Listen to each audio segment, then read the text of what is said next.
Alright, yo, what's going on, guys? I hope you guys are having a great day. So today we're going to be explaining how to do the entire Firebase Z Easter egg. And yes, I already made a video on this, but like it was for a TikTok mainly, and to fit all that information within a TikTok in a short amount of time, it's hard to actually go in detail about all the steps. So yeah, we're still going to try and keep it short and simple anyways. First step obviously is go turn on the power by turning on all generators and protecting them from zombies. Then you're going to have to go speak with Revenov. He's just in the spawn pretty much next to Pack-a-Punch. So next you got to go speak to Peck. He's over in Mission Control Center next to the power generator. Then go back to Revenov and speak with him once again. Then you're gonna have to wait a little bit to grab this ID card. Once you get this ID card, you're gonna have to go open 3 of these lockers. First locker is over in equipment storage. Then after you open the locker, there's gonna be something called compound P65. You're gonna have to grab this out of all 3 lockers as well. Next locker is over in the colonel's office, and then the last locker is over in engineering. Then head over to field hospital, and then you're gonna see this machine. You're gonna want to go interact with it to go put the vials in it. After putting the vials in, there's gonna be a bunch of hellhounds that spawn though, so make sure you're prepared for that, but they really don't do that much damage anyways. Then after that, you'll be able to pick up the delivery system. Then you're going to want to go put it over in this area on this vent, and then after placing it there, you're going to have to go talk to Peck once again, and he's just going to start dancing for a while, you know, since you hotboxed his room with a bunch of drugs. After doing this, you'll be able to now interact with the memory station. Head over there and you want to go pick up an essence trap. And now for this next step, this part's a little complicated to some people, but it's really not that hard. A lot of people make it out to be more complicated than it needs to be. What you want to do is save a last zombie. Then once you got a last zombie, or this might happen sooner in the round, beware,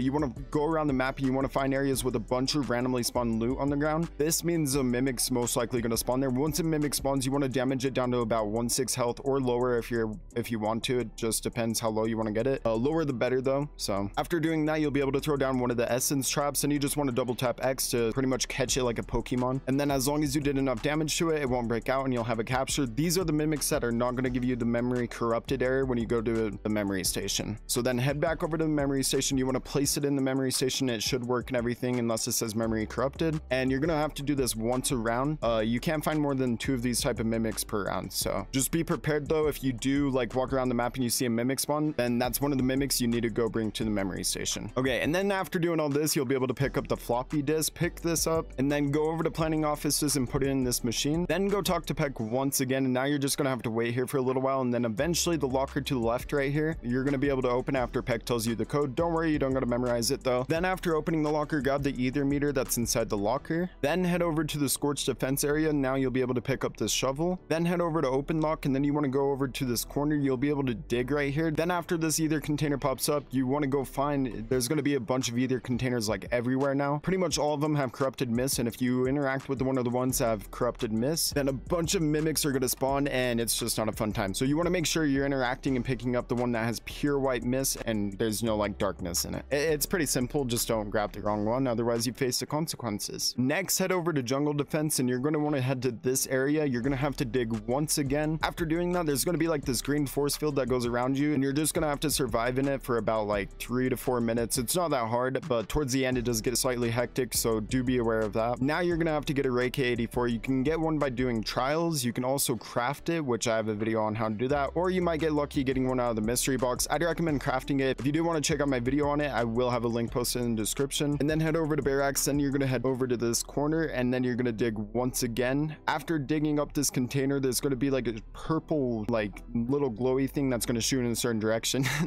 and you want to go follow the glowy thing. Then you're going to want to make sure you have your Ray K84 set to noob tube mode, which you can do by pressing up on the D-pad. Make sure when you shoot the ether container though that you have it like lined up perfectly, because you want the bullet to land directly on it. Otherwise the container is just going to go to a different area and you're going to have to try again. So if done correctly, you can walk up to it and collect it. Now you want to go to every single generator that's used to turn on power and insert an ether crystal within each one. Next, head over to the OPC. Pretty much this portal is just going to be spazzing out. Then go over to this TV over in planning offices, and this part's slightly tricky. Not really, it's just kind of tricky if you don't understand what to do. So you're going to have a little blue dot that you're able to control on the TV screen. You want to move this dot to match up with the yellow dots, which are satellites. You want to find the satellite that's a question mark, which you can see on my screen right now, shows a question mark on this satellite. So find this one and then you'll be good for this step. And then if you go outside, you can see these huge red beams, which are pretty cool. And that's all the steps for the Easter egg right there, besides the final one, which is a boss fight. To initiate the boss fight, you just got to go over to the OPC and interact at the command console. Then you want to rush back to spawn, but before interacting at the OPC, you want to make sure you're fully prepared for this boss fight. It's really not that hard of a boss fight though. You just want to make sure you're clearing out all the enemies before you're doing damage on the boss, but you got like everything at spawn that you need. So like, also whenever his eye is glowing, this is when you want to shoot him. This is going to do a lot more damage. It's going to count as critical damage instead of base damage. And honestly, just use your Ray K and pack punch it and make sure you have Deadshot to do extra damage. Anyways, good luck on the Easter egg. I hope you found this video useful, and I'll see you guys next time.